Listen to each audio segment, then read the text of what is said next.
نماز پڑھیا کرو. اچھا علی بھائی اگلا سوال یہ ہے کہ جی آپ اہل سنت کے علماء میں اکثر یہ بیان کرتے ہیں کہ سیدنا امام حسین علیہ السلام نے کربلا میں 3 شرطیں رکھی تھی. کیا یہ موقف واقعی درست ہے؟ اور اسے مفتی سے لے کے نا عام مولوی تک بھی اسے نا ضرور بیان کرتے ہیں. یہاں تک کہ ایک اہل حدیث عالم نے یہ الفاظ بھی بیان کیے کہ کوئی مائی کا لال یہ ثابت کرے کہ حسین شام کے روٹ پہ کیوں چڑھے.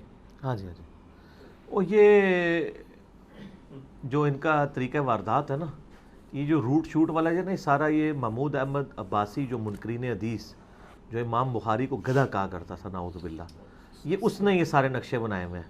ان کے نقشے تو ہم نے بہت عرصہ پہلے ہی ٹھپ کر دیے ہیں. میں دوبارہ ان ڈیٹیلز میں نہیں پڑھتا. میں صرف یہ جو آپ نے اسپیسیفکلی سوال کیا نا سیدنا حسین ابن علی کے حوالے سے 3 شرائط والا، اس کے اوپر بتا دوں کہ ان کو کہیں کہ وہ چھوڑا وہ کریں جو سنبھالی بھی جائے. اگر حضرت حسین علیہ السلام راضی تھے 3 میں سے ایک شرط کے اوپر، تو سر اس سے بڑی تو کوئی خوش نصیبی نہیں تھی آل امیہ کی، کیونکہ حضرت حسین کو بیعت کروانے کے اوپر ہی کوششیں ہو رہی تھی نا.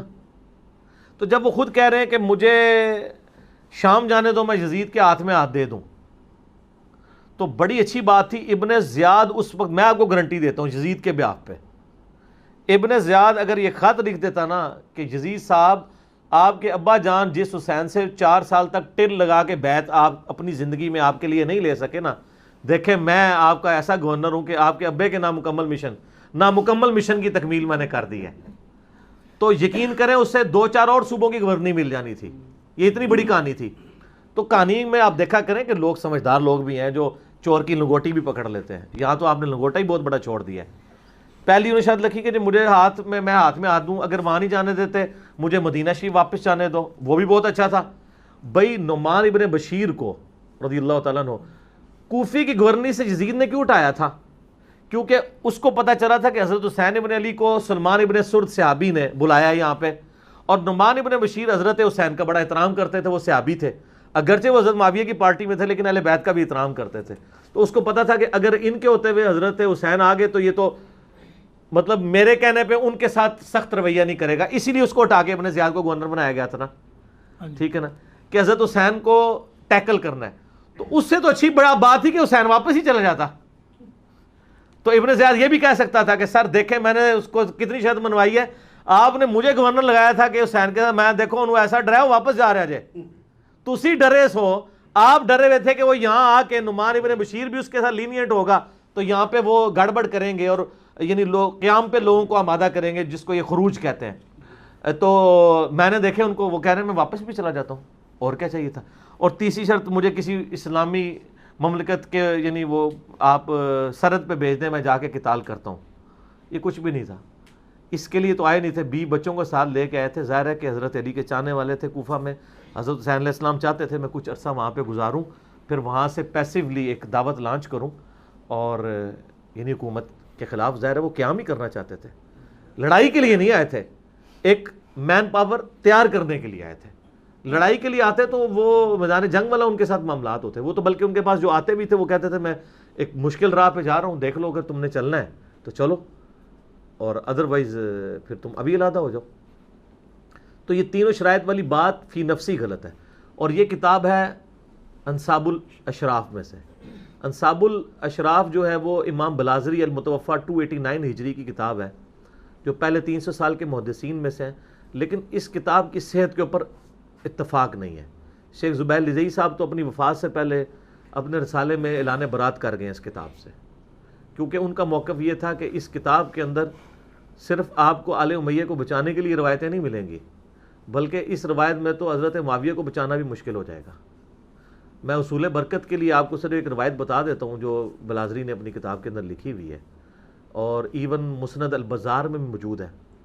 ٹھیک ہے، کہ نبی علیہ السلام نے فرمایا، ایک صحابی کہتے ہیں کہ نبی علیہ السلام کے سامنے سے ایک اونٹ گزر رہا تھا، تو نبی علیہ السلام نے فرمایا اس اونٹ پر بیٹھے ہوئے پہ بھی لعنت، اس کے ہانکنے والے پہ بھی لعنت، اور اس کی مہار پکڑنے والے پہ بھی لعنت.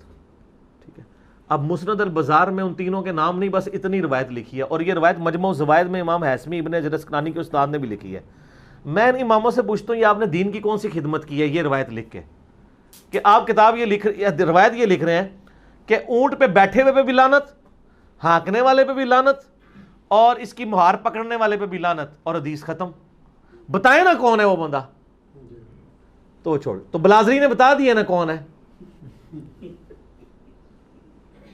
ٹھیک ہے, تو ہم کوڈ ورڈ میں آپ کو بتا دیتے ہیں. وہ اونٹ کے اوپر امیر شام کے والد محترم بیٹھے ہوئے تھے, اور اونٹ کو ہانکنے والے جو ہیں وہ امیر شام خود تھے, اور مہار پکڑنے والے امیر شام کے ایک بھائی تھے. تو یہ بلازری نے لکھا ہے, تو آپ ٹھیک لے لیں بلازری سے. یہ اور بھی بہت کچھ لکھا ہے اس نے. تو شیخ زبیر صاحب جو ہے نا پھر اس لیے کہتے تھے کہ اگر بلازری کی کتاب انصاب الاشراف سے اس طرح روایتیں لینا شروع کر دیں گے نا ہم, تو ہمیں پھر ابھی تک تو ہم کا دفاع صحابیت کی وجہ سے کر رہے ہیں, پھر معاملات کچھ اور نکلنے شروع ہو جائیں گے. ٹھیک ہے نا. تو وہ جو ایک رافضی بیٹھا ہوا ہے امریکہ کے اندر, کیا نام ہے اس کا؟ نہیں وہ نہیں, حسن اللہ یاری. ہاں, تو اس کی آپ ذرا ویڈیوز دیکھیں نا, وہ یہی ساری روایتیں بلازری سے ہی لا کے دکھا رہا ہے نا, اور وہ اہل سنت کے ائمہ کا مذاق اڑا رہا ہے نا. مجھے لوگ کہتے ہیں حسن اللہ یاری کو جواب دو, میں کیا جواب دوں اس کو؟ ٹھیک ہے, میں جواب دوں گا تو آپ میرے پر 295C لگائیں گے. آپ لوگ جواب دینا. لوگوں سے لاکھوں روپے چندہ آپ لوگ لیتے ہیں, ٹھیک ہے جی, دین کی خدمت کے نام کے اوپر پوری قوم کو آپ نے آگے لگایا ہوا ہے. تو جب آپ کے اوپر اہل سنت کے منہج پہ کوئی حملہ ہوتا ہے تو مجھے کہتے ہیں آپ جواب دیں. جواب بھی آپ دیں نا, بتائیں آ کے. تو یہ سب فراڈ ہے. بلازری والی آندہ کبھی بیان بھی نہ کرنا, یہ 3 شرائط والی. اس کتاب سے ہی جان چھڑا لو تو زیادہ بہتر ہے. ٹھیک ہے, تو یہ کتاب فراڈ ہے. اس کے علاوہ تاریخ دمشق میں بھی باقی جگہوں میں موجود ہے.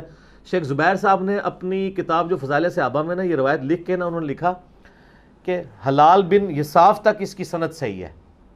حلال بن یصاف کا واقعہ کربلا میں ہونا ثابت نہیں ہے. اس زمانے کا آدمی ضرور ہے وہ, لیکن انہوں نے اپنی جان چھڑائی. انہوں نے لکھا کہ سند اس کی صحیح ہے الا حلال بن یصاف, اور یہ ان کا پرانا موقف تھا. بعد میں تو انہوں نے مرنے سے کچھ مہینے پہلے الحدیث رسالے میں لکھ دیا کہ انصاب الاشراف کا اپنے مصنف سے ہونا ہی ثابت نہیں ہے. لہٰذا تو وہ اب میں مکتبہ اسلامیہ والے سے کہوں گا سر وہ فضائل صحابہ میں جو آپ نے یہ کہانی لکھی ہے نا 3 شرائط والی حضرت حسین کے چیپٹر میں, وہ کاٹ دو. وہ تو شیخ زبیر صاحب وفات وقت توبہ کر چکے تھے, اونٹ تک چھاپ رہے ہو, نکال دیں وہ.